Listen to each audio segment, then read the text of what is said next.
दोस्तों, हमारी इंडस्ट्री के ज़्यादातर हीरोज़ ने जहाँ पे रफ़ी साहब को अपनी आवाज़ बना रखा था, जिनमें दिलीप कुमार, संजीव कुमार, राजेंद्र कुमार, धर्मेंद्र, जितेंद्र, बिस्वाजीत, जय मुखर्जी, प्रदीप कुमार और इस तरह के बहुत सारे नाम, जिन्होंने रफ़ी साहब को अपनी आवाज़ बना रखा था। और एक नाम जो ख़ास तौर से आता है वो है शम्मी कपूर साहब का। शम्मी कपूर साहब तो रफ़ी साहब की आवाज़ से हटकर किसी गीत को अदा करने के लिए तैयार ही नहीं होते थे। वहीं पे उनके बड़े भाई राज कपूर जी, उन्होंने गर्चे रफ़ी साहब की आवाज़ में भी कई गीत अदा तो किए थे, पर मुकेश जी को उन्होंने अपनी आवाज़ बना रखा था। और मुकेश जी की आवाज़ कुछ उन पे इस तरह से फपती थी कि मानो लगता है कि यह आवाज़ मुकेश जी की नहीं बल्कि खुद राज कपूर साहब की है। आज मैं आपके सामने राज कपूर साहब की फिल्म मेरा नाम जोकर के गीत का जिक्र करने जा रहा हूं। क्या है वो बात, मैं आपको आज की वीडियो में बताऊंगा। तो बने रहिए हमारे साथ और देखते रहिए अपना प्यारा चैनल।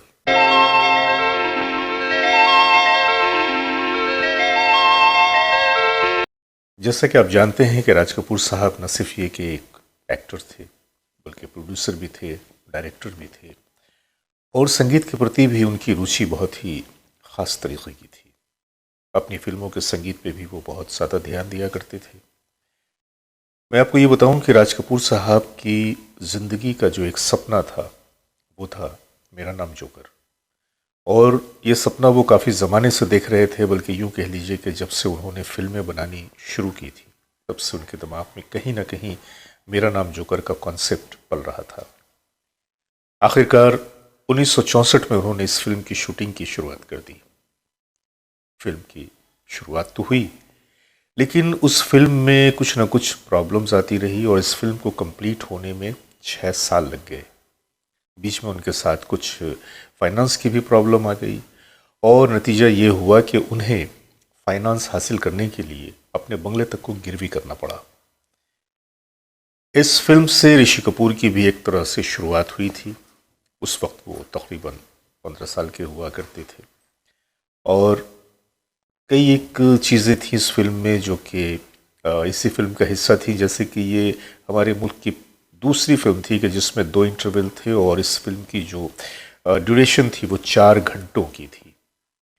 फिल्म बहुत सारे सितारों से सजी हुई थी और जैसा कि आप जानते हैं कि इसमें ज़िंदगी के प्रति जो एक कॉन्सेप्ट पेश किया था उन्होंने एक जोकर के माध्यम से, वो तो अपनी जगह पे एक ऐसा ही यूनिक कॉन्सेप्ट था कि जो शायद राज कपूर साहब की ही सोच का नतीजा हो सकता था।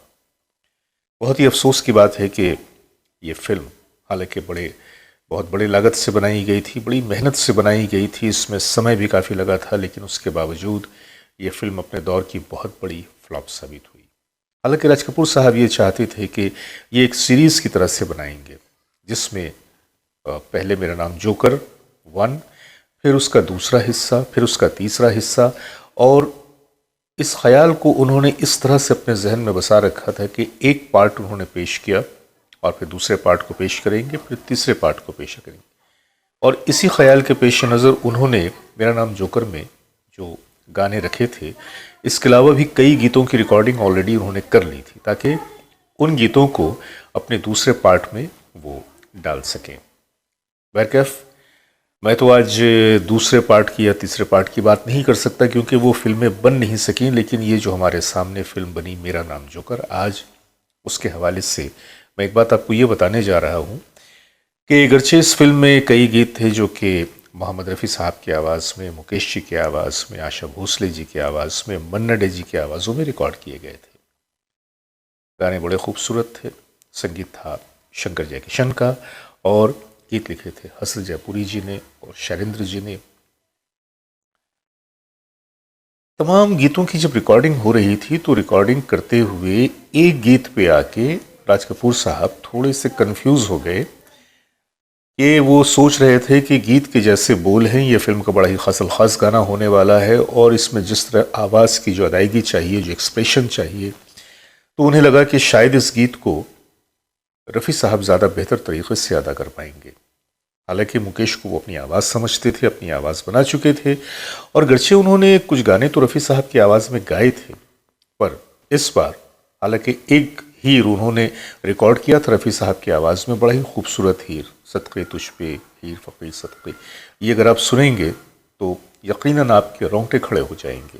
इस हीर को जिस तरह से रफ़ी साहब ने अपनी खूबसूरत आवाज़ में अदा किया था, कहीं ना कहीं चूंकि वो रफ़ी साहब की आवाज़ में कई नग़मे पहले भी अदा कर चुके थे, तो उनके दिमाग में एक वो भी अक्स था रफ़ी साहब के उन गीतों का, कि जैसे कि उन्होंने एक गीत अदा किया था, बाजी किसी ने प्यार की जीती या हार दी, बाजी किसी ने प्यार की जीती या हार। तो उसमें जिस तरह से रफ़ी साहब ने अपनी आवाज़ का जो एक जादू दिखाया था, उन्हें लगा था कि शायद इस गीत में भी उसी आवाज़ की ज़रूरत है, उसी अंदाज की ज़रूरत है। इस गीत को लेके बड़े वो बेचारे सोच में थे, और फिर उसके बाद उन्होंने सोचा कि ऐसा करते हैं कि चूँकि मुकेश जी मेरी आवाज़ है और मैं हमेशा मुकेश जी की आवाज़ में ही गीत अदा करता आया हूँ, और हमारे देखने वालों को भी इस चीज़ की आदत सी पड़ी हुई है, तो क्यों ना मैं यूँ करूँ कि इस गीत को पहले मुकेश जी की आवाज़ में रिकॉर्ड कर पाऊँ। अगर मुकेश जी की आवाज़ में ये गीत उस मकाम तक पहुँचा जहाँ तक मेरे दिमाग में है, जो मैं चाहता हूँ, तब तो बहुत अच्छी बात है। लेकिन अगर ऐसा नहीं हुआ तो फिर इस गीत को मैं मोहम्मद रफ़ी साहब की आवाज़ में रिकॉर्ड करवा लूँगा। गए वो दिन कहते थे तेरी रात। ये जो गीत था मुकेश जी की आवाज़ में, जाने कहाँ गए वो दिन कहते थे तेरी याद में, ये जो नगमा था, हसरत जयपुरी साहब ने इस गीत को बड़ी ही खूबसूरती के साथ लिखा भी था, और इसमें ज़िंदगी का एक फ़लसफ़ा भी पेश किया था। उन्होंने सोचा कि इस गीत को पहले तो मैं मुकेश जी की आवाज़ में रिकॉर्ड कर लूँ, और अगर ये गाना मेरी सोच के मुताबिक उस मकाम तक जाकर खरा नहीं उतरा तो फिर मैं इस गीत को दोबारा रफ़ी साहब की आवाज़ में रिकॉर्ड करवा लूँगा। हालांकि दोनों ही बड़े फ़नकार, एक तरफ मुकेश जी, दूसरी तरफ रफ़ी साहब, लेकिन ये उन लोगों की शराफत कहिए या कहिए कि उनकी ये बड़ाई थी कि वो कभी भी इस तरह की चीज़ों पे ध्यान नहीं देते थे। इनमें से हर शख्स का जो एक मकसद होता था वो प्रोडक्शन की बेटरमेंट, किसी भी प्रोडक्शन को ज़्यादा से ज़्यादा बेहतर तरीके से पेश करना लोगों के सामने। और यही वजह थी कि उन्हें यकीन था कि अगर बाद में इस गीत को रफ़ी साहब से रिकॉर्ड करवाया भी गया तो मुकेश जी इस बात का बुरा नहीं मानेंगे, क्योंकि मुकेश जी भी आरके का ही एक हिस्सा थे। बहरकैफ रिकॉर्डिंग हुई, और रिकॉर्डिंग जो हुई तो मुकेश जी ने इस गीत को कुछ इतने दर्द भरे अंदाज में गाया, वैसे भी उनकी आवाज़ में अल्लाह ने बड़ा ही दर्द दिया था, और जब वो गाते थे तो लगता है कि कोई दर्द का दरिया बह रहा है। बहुत ही खूबसूरत रिकॉर्डिंग हुई। गाना रिकॉर्डिंग होने के बाद जब सुना गया तो हर आदमी बिल्कुल अश अश कर उठा।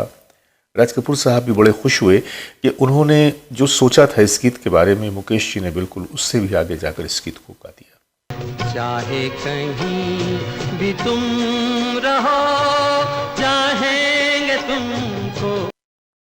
तो इस गीत को रफ़ी साहब से रिकॉर्ड करवाने की कोई ज़रूरत नहीं पड़ी।